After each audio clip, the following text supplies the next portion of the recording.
Gamni waan inni bakkee kana haasa'u waan an dhageetu dhugaa taanaan kun salphina guddaadha. Kun salphina miti. Osoo beektee kun ilmoo dhiiraa hundaaf kabajaadha. Darbees immoo kana irraa namoonni baay'een waan baay'ee barachuu danda'u. Argallee mana kana ariite mandara kanatti ishee salphiste waan nagaan jiraatu sitti fakkaata garuu. Dhimma kana kanaan booddee namni kaasee ana afaan haasa'u anaaf nama gumaadha. Waan dubbatu yoo xumurtee ta'e narraa ba'uu dandeessa. Akkasii? Eeyyeen. Ammatti yeroo hin qabu. Keessummaan eegaa jira. Kennaa bahi. Keessummaa maali immoo? Jaalalleen kiyya duraanii guyyaa har'aa gara mana isheetti deebiti. Anis isheen eegaa jira. Kanaafiyyuu akka ati mooraa gannaa lakkistuun barbaada. Jaalallee kiyya duraanii. Tole haa ta'u yeroo gaariin isiniif hawwa. Yeroo gaarii argachuuf dhabuun keenya sin ilaallatu. Amma mooraa gadi lakkisii naaf deemi.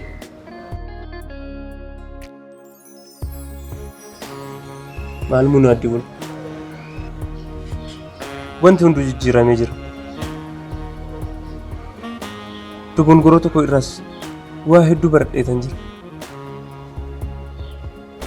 Kanaaf yeroon ammaa kun immoo yeroota kanirraa yeroo baay'ee murteessoo ta'anidha. Ammatti kan na barbaachisu si qofaadha. Kanaaf daddafii na qaqqabi. Ammallee si eegaatan jira. Daddafiitii na qaqqabi.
Dhugaa dubbachuuf taanaan akka kanatti sin arga jedhee yaadeen beeku. Ani abdii nama kutatuun turre gammee. Kan inni argachuuf murteesseefis sabaati na jaallattuuf qofa osoo hin taane sababa si jaalladhuuf kan inni murteesse gara kee dhufe. Dhugaadha. Marartu yeroo kamiyyuu bakki ati hin jirre duwwaadha. Dhugaa dubbachuuf immoo baay'ee si miidhaan jira. Dhiifama naaf gochuu dandeessaa? Ani garaatti si jibbuun qabu. Dhiifama keessa fudhadheen jira kan darbe ragatti ta'e. Eeyyee. Kanaan booda immoo jireenya gaariitiif mijataa ta'e akka jiran abdiin qaba.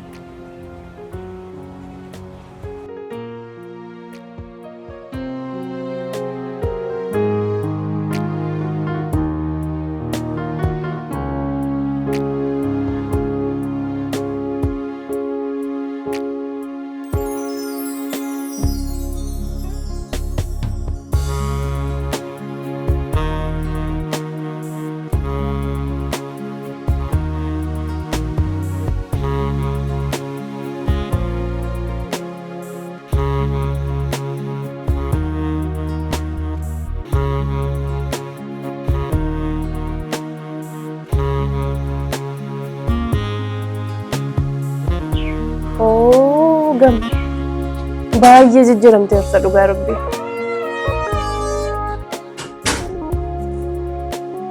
Jijjiiramu hundumtii karaa gadi. Ta'ullee haala ulfaataa kana keessa teessee hagana jijjiiramtee yaadeen beeku. Maal jechuudha? Akka durii harka turiitti nafan jedhu miti ree. Innummaa dhugaadha maal. Kanaaf kottu taa'e.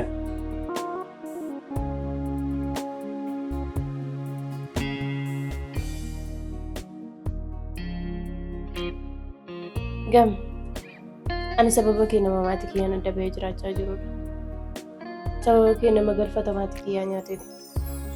Garuu kana booda miidhamuu hin barbaadu gammee.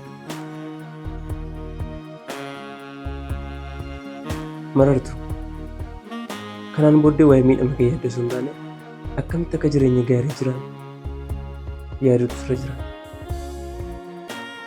Jireenyi mijatees mijatuu baatees kana booda sitti fudhatee waan biraa akka uumamu hin barbaadu. Marartu hanga guyyaa irraatti jaalala keessatti waan hedduu sirraa baradhe. Ammaan booda immoo ilmaan sirraa jireenya nagaa jireenya nagaa akka waliin jiran abdiin qaba.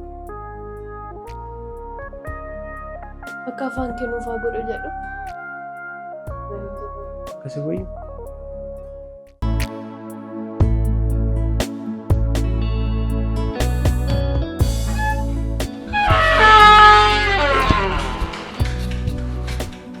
Sirukku bayi.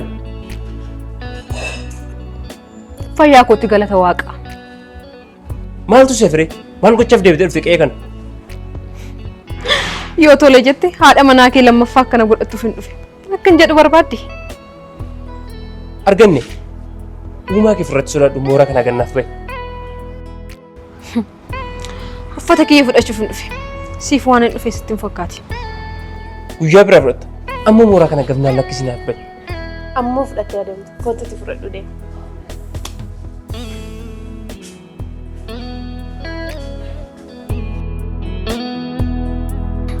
Inni maa waan hin oolledha.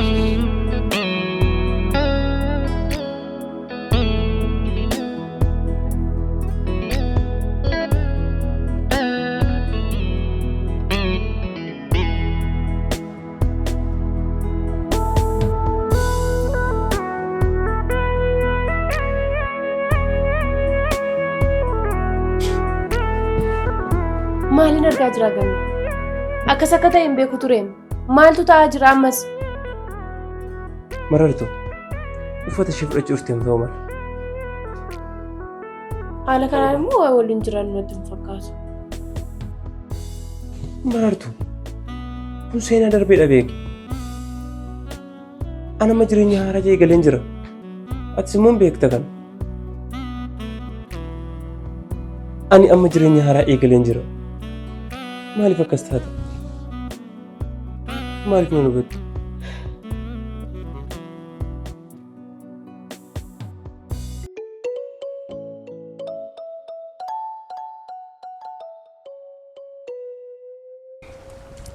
Dhiirri salphataan akka kee kun lammuu hin dhalatin. Gatii kee immoo nama baasu naa godhanaan. Arganne waan na ceephatee na biraa iddoo argattu sitti fakkaata? Dhugaan siin jedha. Dhiirri salphataan akka kee kun addunyaa kanarra hin jiru. Salphoo soqolaatti soqolaa gargaaruu jedha warri keenya.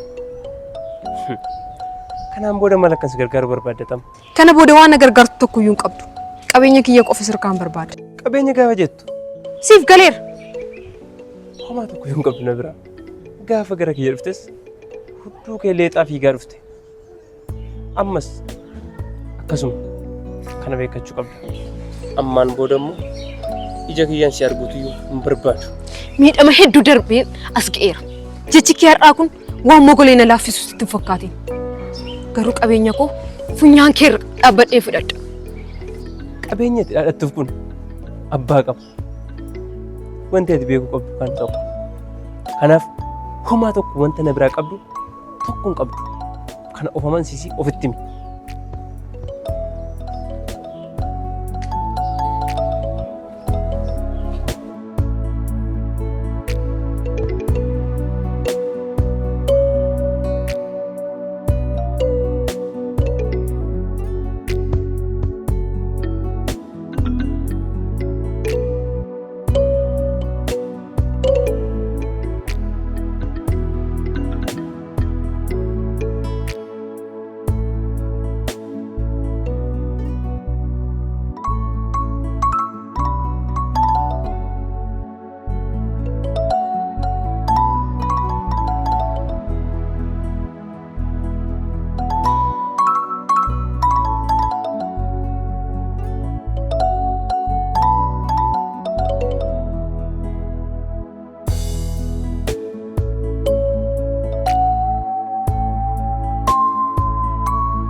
Kanaan booda ija kiyyaan si arguun barbaadu. Salphataan akka kee kun lammuu naannoo korra jiraachuu isaayyuu anaaf salphina guddaadha. Erga dhaammatu kan biraa yoo qabaatte ammuma xumuradhu. Mana kutaa tokko nan barbaada. Maal jechuudha? Ga'ee kiyya kanaaf kennamuun barbaada. Isa malee immoo iddoon jiraadhu hin qabus hin barbaadus. Kana caalmaa utuu of sobuu dhiistee siif wayya ture. Qabeenya itti dhaadhatuuf kun abbaa qaba. Otoo sitti hin dukkanaan bakka keessoo barbaaddatte siif wayya. Inni sin ilaallatu garuu gahee kiyya funyaan kee irra dhaabbadheen filadha. Isa hin irraanfatiin. Arganne kana caalmaa si sobuun nan barbaachisu beeki. Qabeenya itti dhaadhattuuf kun maqaa marartuutiin jira. Anis jiraachuun kiyya hanga guyyaa irraa sababa isheeti. Kanarra atis osoo of hin sobin daftee osoo of argattee siif wayya. Maal jechuudha? Ani si biraa waa tokko hin qabu jechuudha. Gahee tokko hin qabu jechuudha. Maal jechuu keeti? Qabeenya kiyya dhaalu fana fana jiraachaa turte moo ati? Kun tasuma ta'uu hin danda'u. Tasuma ta'uu hin danda'u. Ta'uuf ta'uu dhiisuu isaa ansi falmuu miti. Yeroodhaan of argadhu.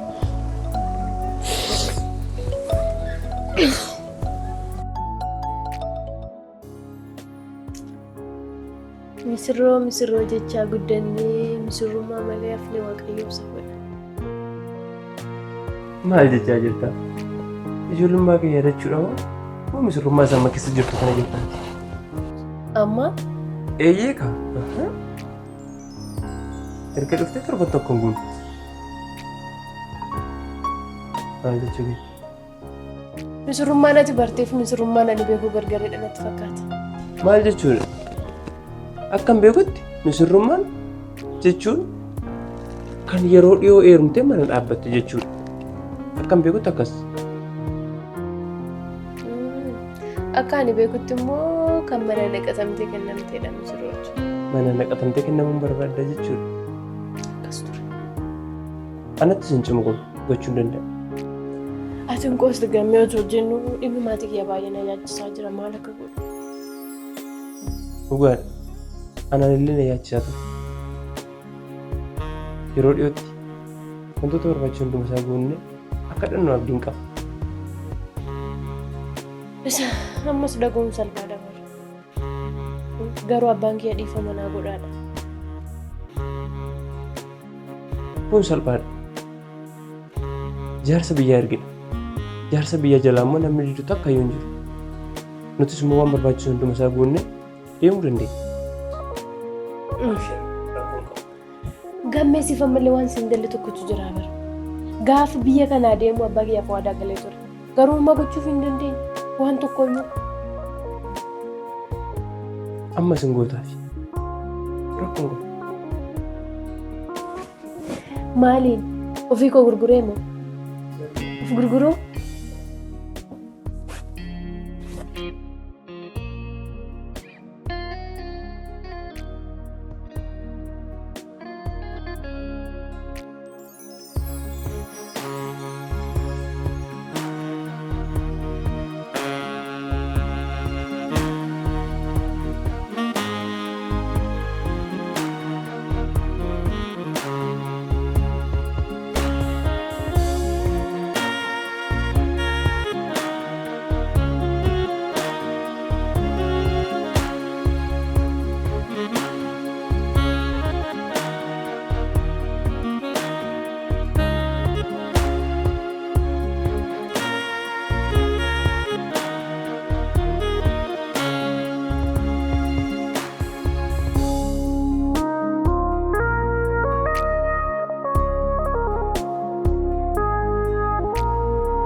Kanaafuu qabeenyi itti dhalattuuf kun abbaa qaba. Kanammoo akka ati bareechitee ofitti himtuun barbaada.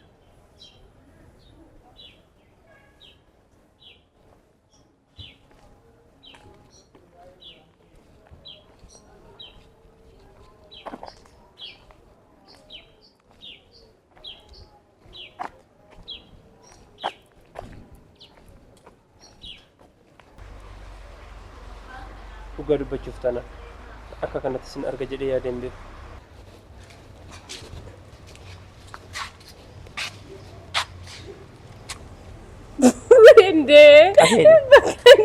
Ana abdii nama kutatu hin turre gamme. Sababni atas na argatteef sababa na jaallattuuf qofa osoo hin taane sababaan si jaalladhu.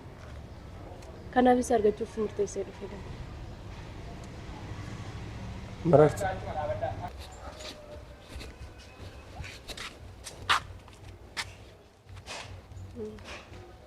Maal kolfita dubbadhu hundee?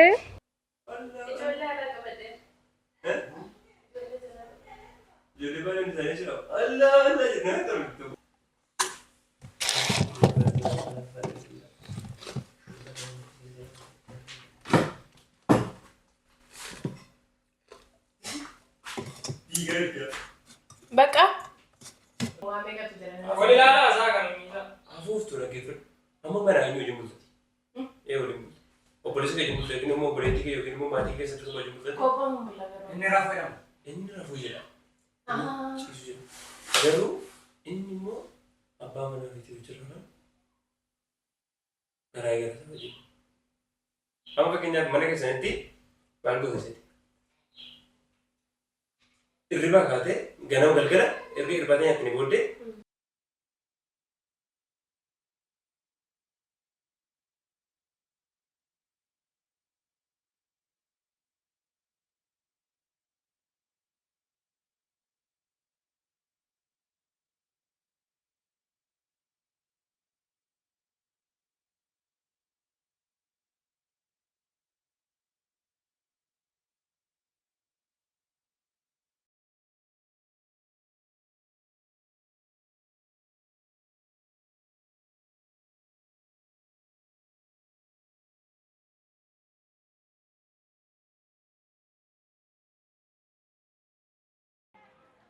Nah, kabar irga mana ya ada si wayin na. Ada kana jabatu. Naru kutaramu. Abba mana ada. Biaya ko berkan. Abba, tadi sih. Waktu ni ko kuyo raw wala. Gidrami ka kasi dapat. Mana kana jabu. Intala kana wajin temu dah mo amma hasan nu galanjo. Intala mo kana mata jara galu tar kasi wal kasi dapat. Ogo.